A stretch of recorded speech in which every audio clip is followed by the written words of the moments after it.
तीसरे कार्यकाल में मोदी सरकार 5 साल पूरे करेगी या नहीं, इस जेडीयू नेता के बयान ने कर दिया साफ। नई दिल्ली, भारतीय जनता पार्टी भाजपा के अहम सहयोगी दल जेडीयू त्यागी का कहना है कि प्रधानमंत्री नरेंद्र मोदी के संगठन पूरी तरह से सुरक्षित और ये आसानी से अपना कार्यकाल पूरा कर देंगे। दिनों बाद त्यागी ने कहा कि उनका रुख हमेशा पार्टी के विचारधाराओं के अनुरूप है। इसके साथ ही उन्होंने बिहार के मुख्यमंत्री नीतीश कुमार के नेतृत्व में पूरा भरोसा जताया। राजनीतिक टिप्पणीकारों के अनुसार पार्टी प्रवक्ता पद से उनका इस्तीफा विभिन्न मुद्दों पर उनके स्पष्ट बयानों का भी परिणाम। वो मेरे मित्र और नेता हैं, सिर्फ उनकी चिंताएं मेरे लिए मायने रखती है। लालू प्रसाद पिछले कुछ समय से स्वास्थ्य समस्याओं से जूझ रहे हैं।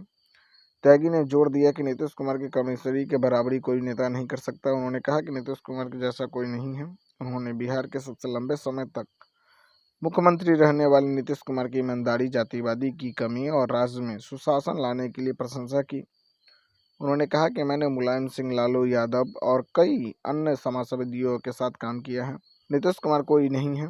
त्यागी ने कहा कि वो लंबे समय से सीएम नीतीश कुमार से उन्होंने प्रवक्ता पद से मुक्त करने के लिए कह रहे थे और पार्टी अध्यक्ष ने उन्हें राजनीतिक सलाहकार के रूप में अपने पद पर बने रहने को कहा। त्यागी राष्ट्रीय राजनीतिक गठबंधन एनडीए के एकमात्र नेता थे जिन्होंने कुछ विपक्षी संस्थाओं और लोगों के साथ एक बयान पर हस्ताक्षर किए।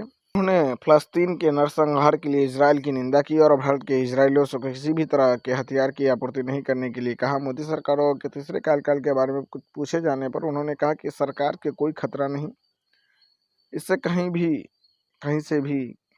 कहीं से भी कोई चुनौती नहीं है, ना इससे विपक्ष से और ना ही अपने सहयोगी से।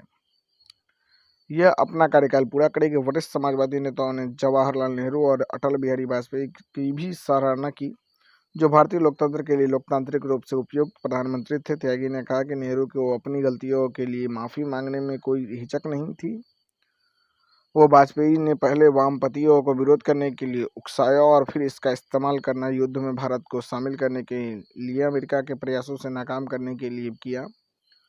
उन्होंने ये भी कहा कि उन्हें लोकसभा चुनाव में कांग्रेस का एक मजबूत विपक्ष के रूप में उभरना अच्छा लगा। ने कांग्रेस का कटाक्ष करते हुए कहा कि राहुल गांधी अन्य पिछड़ा वर्गों के हितों की वकालत कर रहे हैं, लेकिन उनके पिता राजीव गांधी ने मंडल आयोग की रिपोर्ट लागू करने के बीपी सिंह सरकारों के फैसले का विरोध करने के लिए संसद में 2.5 घंटे से अधिक देर तक भाषण दिया था। कुमार के गठबंधन बदलने के लिए इतिहास पर उन्होंने कहा कि हर पार्टी अपने विरोधियों से हाथ मिलाता है। उन्होंने कई उदाहरण दिए जिनमें कांग्रेस का दमन के साथ जाना और भाजपा का नेशनल कॉन्फ्रेंट और पीपल फ्रंट या डेमोक्रेटिक दोनों से अलग अलग समय पर हाथ मिलाना शामिल है। उन्होंने मार्क्सिस्ट लहज में कहा कि नीतीश कुमार थोड़े ज्यादा बदनाम हो गए हैं और त्यागी ने जोर दिया कि समाजवादी नेता और कुमार अब कहीं नहीं जाएंगे और भाजपा के साथ ही रहेंगे।